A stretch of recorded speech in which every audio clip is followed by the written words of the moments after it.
Assalamualaikum warahmatullahi wabarakatuh. Perkenalkan, nama saya Alia Rizky dengan NIM 12021842899 dari kelas SI 4001. Pada kesempatan kali ini, saya akan menjelaskan tentang modul 9 APSI, yaitu memodelkan keadaan objek menggunakan state machine diagram. Setelah menyelesaikan modul ini, Anda dapat memodelkan status objek dan menjelaskan elemen-elemen penting dari state machine diagram. Peta proses. Di sini kita dapat mengetahui kita masih berada di lingkup desain model dan kita akan mempelajari bagaimana mengidentifikasi dan memodelkan kompleks objek state menggunakan sebuah state chart diagram. Memperkenalkan status objek. Status adalah mode atau kondisi sedang. Ada dua cara berpikir tentang status objek. Yang pertama, keadaan objek adalah kumpulan nilai atribut khusus untuk objek. Yang kedua, keadaan objek menggambarkan perilaku objek relatif terhadap rangsangan eksternal. Modul ini mempertimbangkan definisi kedua. Mengidentifikasi elemen-elemen state machine diagram. Yang pertama ada state node. State node di sini merupakan elemen dari state machine diagram. Contohnya adalah cooling, idle, dan heating. Kemudian ada initial state yang merupakan keadaan awal, final state, keadaan akhir, kemudian ada transition, yaitu panah, dan transition trigger, yang merupakan penjelasan dari transition. Kemudian ada transisi status. Transisi status mewakili perubahan status saat runtime. Di sini ada transisi status, trigger event, guard condition, dan action. Contoh trigger event di sini adalah dari keadaan idle atau stabil, terdapat trigger event yaitu ketika temperatur nyata lebih dari upper bound, maka terjadi AC-nya terinstall, yaitu merupakan guard condition-nya, dan terjadi action yaitu kipas menyala. Struktur internal node state. Entry event menentukan tindakan saat masuk ke state. Exit event menentukan tindakan saat keluar dari state. Do event menentukan tindakan yang sedang berlanjut. Anda juga dapat menentukan event tertentu dengan tindakan yang sesuai. Contoh di sini, state node-nya cooling, terjadi entry event, turn on AC, dan exit event yaitu turn off AC. Diagram mesin HVAC state lengkap. Di sini merupakan gabungan-gabungan yang tadi sudah disebutkan. Membuat diagram mesin state untuk objek kompleks akan dijelaskan di slide-slide selanjutnya. Langkah 1. Mulai dengan kondisi awal dan akhir. Ini merupakan kondisi awal, ini merupakan kondisi akhir. Langkah 2. Menentukan status objek stabil, yaitu objek stabil di sini adalah idle, kemudian terdapat cooling dan heating sebagai pelengkapnya. Langkah ketiga, menentukan pemesanan sebagian keadaan. Di sini menentukan transisinya, dan transisi ini akan terjadi jika terdapat trigger event-nya. Langkah 4, menentukan transisi event dan aksi. Di sini kita memasukkan trigger event-nya, guard condition, dan action-nya itu sendiri. Kemudian, langkah 5 menentukan tindakan dalam suatu keadaan. Di sini, pada state node cooling dan state node heating, terdapat entry event, exit event, yang menentukan turn on dan turn off dari state node itu sendiri. After trigger event. Event yang harus terjadi setelah periode waktu ditunjukkan dengan menggunakan after trigger event.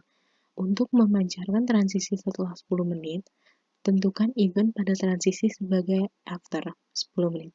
Event ini sering digunakan untuk timeout. Transisi mandiri. Transisi mandiri adalah transisi keadaan dengan keadaan yang sama untuk sumber dan tujuan transisi. Contohnya di sini adalah pada state node full, dia terjadi transisi mandiri, yaitu kembali lagi kepada state node-nya.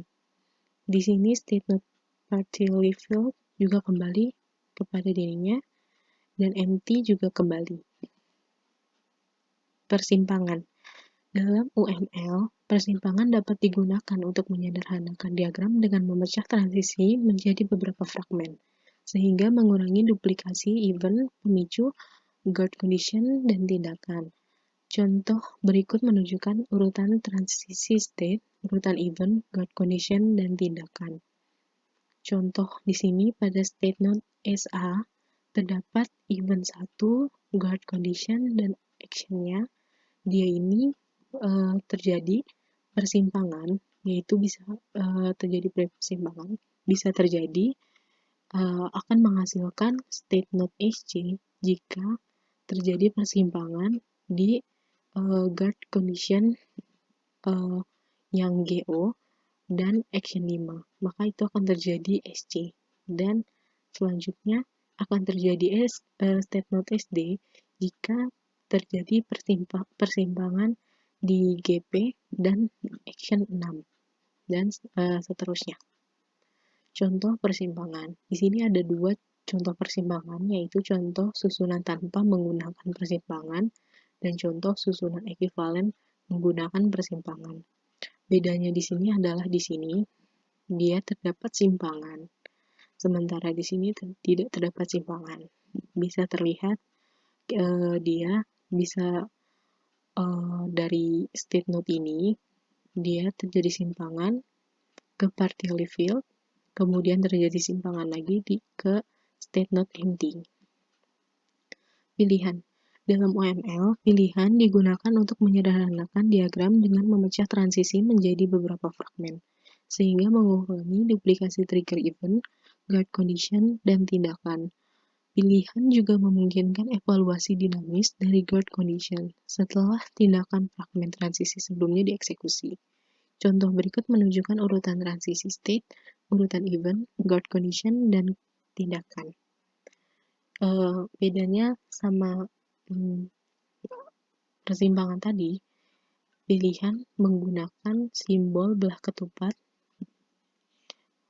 Kemudian contohnya ini adalah pada statement SA terjadi transisi event 1, guard condition GM, dan action 3. Kemudian terjadi pilihan jika ingin memilih guard condition GO dan action 5, maka akan terjadi SC. Maka akan terjadi state node SC dan seterusnya. Contoh pilihan. Di sini terdapat dua contoh pilihan, yaitu yang pertama contoh susunan menggunakan persimpangan dan contoh susunan menggunakan pilihan. Di sini bedanya di sini itu simbolnya dapat persimpangan yang merupakan lingkaran hitam, sementara di sini menggunakan pilihan menggunakan simbol belah ketupat. Ringkasan dari modul ini, suatu objek memungkinkan memiliki status yang mendefinisikan perilaku unik untuk objek tersebut. Diagram mesin state menyediakan mekanisme untuk memodelkan status dan transisi dari suatu objek. Sekian dari penjelasan saya kali ini. Mohon maaf apabila ada kesalahan. Wassalamualaikum warahmatullahi wabarakatuh.